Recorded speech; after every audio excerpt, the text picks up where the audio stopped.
Alhamdulillahirabbil alamin wassalatu wassalamu ala asyrafil anbiya'i wal mursalin wa ala alihi wa sahbihi ajma'in. Kaum muslimin rahimakumullah, pada waktu saya khutbah dan beberapa kali khutbah di masjid tersebut, begitu saya berdiri kan seperti biasa ya, menyampaikan salam. Nah, setelah salam, muadzin beradzan. Nah, setelah selesai adzan, maka saya mulai khutbah. Yang aneh, ada seorang jamaah, begitu selesai adzan, walaupun saya sudah mulai berkhutbah, dia langsung sholat. Dan lama sekali sholatnya itu, si jamaah tersebut. Waktu Jumat pertama di masjid tersebut, kurang mendapat perhatian dari saya. Ya mungkin karena kesiangan. Tapi khutbah kedua, ketiga, keempat, juga kok masih orang tersebut setiap saya mulai khutbah, dia sholat. Oh, ternyata setelah adzan dia selalu sholat. Nggak sempet saya nanya ke jemaah tersebut sholat apa. Yang kita soroti tentu saja kan kalau yang namanya ibadah sholat itu harus ada dasarnya ya, dari hadis. Jadi kalau sholat baru datang itu sudah jelas hadisnya diperintahkan oleh Rasulullah Shallallahu Alaihi Wasallam, karena ada seorang sahabat pada waktu Rasulullah SAW berkhutbah datang terlambat. Ini hadisnya diriwayatkan dari Amr mendengar Jabir bin Abdullah, diriwayatkan oleh Al-Bukhari juz 3 halaman 470. Dakhala rajulun yaumal jum'ah wan Nabi sallallahu alaihi wasallam yakhutub. Faqala as-sallaita. Jadi seseorang datang pada hari Jumat terlambat dan Rasul pada saat itu sudah sedang berkhutbah. Maka Rasul langsung nanya ke orang yang baru datang itu, "Hei, apakah Anda sudah sholat?" Karena baru datang langsung duduk. Maka dia menjawab ketika ditanya oleh Rasulullah, "As-sallaita?" "Lah, ya Rasulullah, Rasul saya belum melaksanakan sholat." Maka Rasul Sallallahu Alaihi Wasallam bersabda, "Kum, kamu berdiri. Fasolli, maka sholatlah rokaatain, 2 rakaat." Jadi kalau terlambat sholat, kalau terlambat datang, apakah imam sedang berkhutbah, apakah sedang adzan, maka kita harus sholat dulu sebelum duduk. Karena di situ ditandaskan kum, berdirilah, fasolli rokaatain, sholatlah 2 rakaat. Walaupun sholat apa namanya, ya nama kalangan ulama di dalam fikih tentu saja berbeda-beda. Ada yang menyebut tahiyatul masjid, ada yang menyebut qobliyah, ada juga yang menyebut intidor. Kita terlepaslah nama yang jelas. Begitu datang untuk sholat Jumat, tidak boleh langsung duduk. Harus langsung sholat dulu. Apakah di masjid tersebut sedang adzan, tidak usah nunggu adzan selesai. Kan masih ada itu jamaah. Begitu datang ke masjid karena muadzin sedang adzan, dia nongkrong berdiri, nunggu adzan selesai. Padahal itu tidak perlu karena tidak ada perintah harus nunggu adzan selesai. Di situ fasolli. Jadi jangan menunggu adzan selesai. Begitu pula ketika imam sedang berkhutbah. Tapi kalau sudah berada di tempat sejak awal, maka dipertanyakan kalau imam sudah berkhutbah, kecuali kalau menunggu khutbah. Dan kita lihat juga di Syarah Nawawi, ya, Syarah Muslim karangan An-Nawawi juz 3 halaman 256, hadhil ahadis, hadis-hadis ini semuanya sorihah di dalam dalil limadhab Syafi'i, Ahmad, Ishaq, dan fuqaha al-muhaddisin. Idza dakhala al-jami yaumal jum'ah wal imam yahtubu, apabila seseorang masuk pada hari Jumat dan imam sudah berkhutbah, maka ustuhibba lahu, dianjurkan baginya ayusalli raka'atain, salat 2 rakaat, dan disebut tahiyatul masjid, sehingga namanya tahiyatul masjid. Wa yuqra'ul julus qabla ayusalliha, maka kurang baik langsung duduk qabla ayusalliha, sebelum dia melaksanakan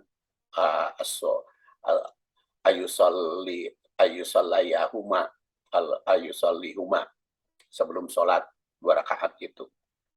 Wa annahu yustahab ayyatajawwaja fihima biasma'a ba'dahal khutbah, dan diperintahkan kalau sudah sholat 2 rakaat untuk mendengar khutbah.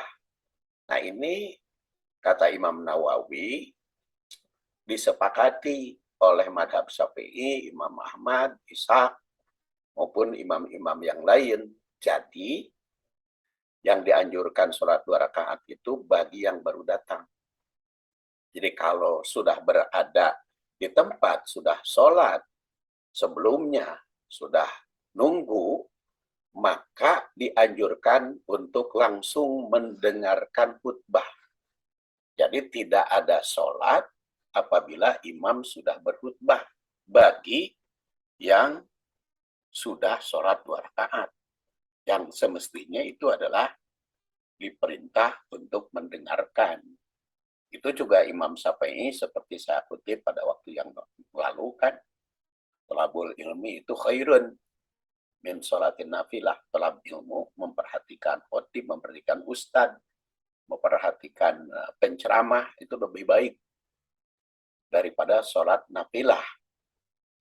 Jadi berlaku itu ketika hari Jumat. Jadi kalau kita juga datang ke masjid, sudah diadakan pengajian, bukan sholat Jumat, maka kita langsung duduk, tidak masalah.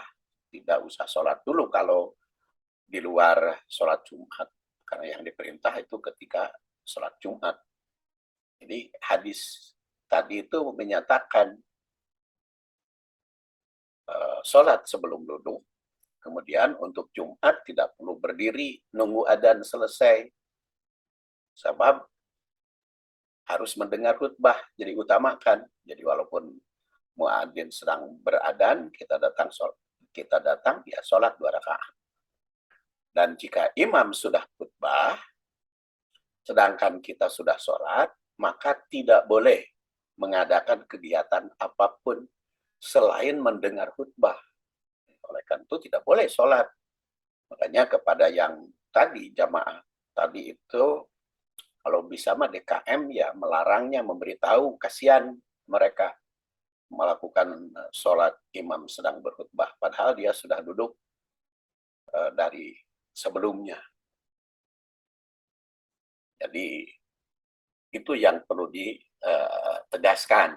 Dan seharusnya kita itu datang ke masjid, jangan nunggu adzan. Masuk masjid untuk sholat Jumat itu harus lebih awal. Kan itu di dalam riwayat Muslim, juz 4, halaman 337.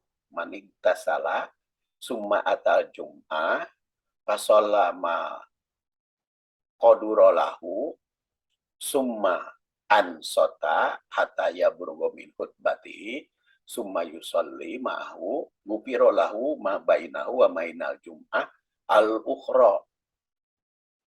Bahkan wafadu salasah ayam. Barang siapa yang mandi pada hari Jumat, kemudian datang ke masjid untuk melaksanakan sholat Jumat, dan sambil menunggu imam datang, atau sambil menunggu waktu dahar tiba, maka sholatlah sesuai kemampuan. Jadi sebanyak-banyaknya sholat. Istirahat dulu boleh, kemudian sholat lagi. Jadi jangan nunutan. Ada juga yang baca, ada yang baca macam-macam. Padahal itu sholat sekemampuannya. Nah, kalau imam sudah berkhutbah, ansota, dia duduk.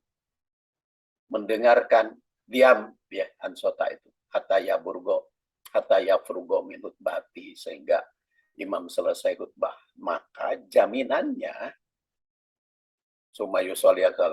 lalu sholat bersama imam, jaminannya adalah kufiro lahu ma baina wa baina Jumat. Ampunan bagi dia antara Jumat dengan Jumat yang lain, bahkan ditambah 3 hari. Itu halaman 337. Kemudian di halaman 338 di tempat man tawaddo'a fa ahsanal wudu. Dan siapa yang wudu dengan sebaik-baik wudu.